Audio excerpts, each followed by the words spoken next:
Since he was elected, President Trump has rolled back or weakened more than 100 environmental regulations. Today, he added yet another. His administration moved to open up the nation's largest national forest for development. Amna Nawaz has the latest. Judy, the Tongass National Forest in Alaska has been called America's Amazon.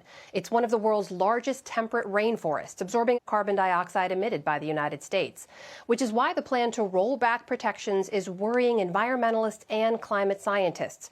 Coral Davenport has been following the story for the New York Times, and she joins me now. Coral, welcome back to the NewsHour. Let's just start with what exactly it is that the Trump administration is proposing changing. What would the rollbacks entail?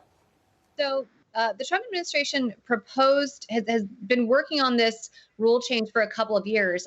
What's about to happen is that in the next 30 days, it's going to become final. What they're doing is lifting a Clinton-era protection. It's called the roadless rule. It was a national law that banned logging and road construction in most of the nation's forests. The Trump administration is lifting the roadless rule in 7 million acres of the 16 million acre Tongass National Forest. So that is a huge amount of pretty much pristine wilderness, including about 160,000 acres of virgin old growth forest that would now be open to logging, construction, road development. And the Trump administration, we should point out, is not alone in pushing for this. Officials on the ground in Alaska, including Senator Lisa Murkowski, have been pushing for this for years. What is the argument that they make for these changes? So the big argument that Alaskan officials, including the governor, including a lot of state level officials, say is that this is, this is part of Alaska's economic development. They argue that lifting the roadless rule would not lead to the entire, pristine forest being devastated, but that it would allow the Alaskan timber industry to kind of carefully tailor the logging that it would do, the road construction that it would do in that area. But essentially, they're saying that they need it for their state economy. Okay, so what about the environmentalists, the climate scientists? Why is it that they are opposed for a range of issues and reasons here? Why is it they're opposed to this rollback right now? So the Tongass is a special place.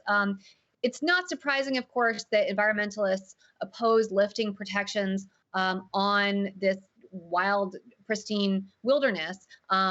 It's an area rich in biodiversity. It houses a lot of species. It has salmon. It has rivers. These are the kinds of things that environmentalists say, you don't want to harm that biodiversity. But the thing that is also special about the Tongass is that it provides a service to the rest. It is one of the world's largest carbon sinks.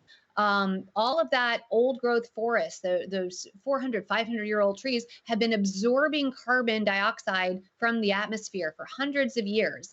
And so environmentalists say that the impact of cutting down those particular trees could release the equivalent of putting as many as 10 million new cars on the road, the CO2 pollution equivalent. And so that is something that has an impact on the planet far beyond the reaches just of this one forest in Alaska. So Coral, as we've seen with previous proposed rollbacks on the environmental protections from this administration, they've been met pretty quickly by litigation. Do we expect the same thing to happen here? And also, where does this move fit with the broader agenda from the administration?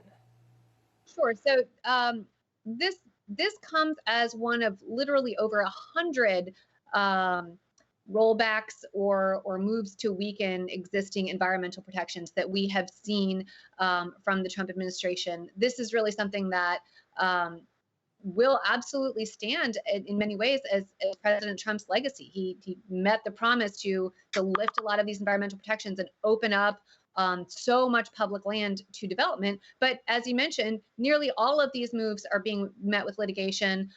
Fully expect that environmental groups and probably state groups and probably Alaskan Native groups as well are expected to sue this move. And as with so many of these other rollbacks, ultimately they'll slog through the courts. And also, a lot of these could be undone pretty quickly if Joe Biden were to become president. This is a move that will become effective before the end of this year. But if there was someone in the White House who thought that was not a good idea, the rule could be put right back in place. That is a very important environmental story being tracked by Coral Davenport of the New York Times, joining us tonight. Thank you so much for your time. Great to be with you.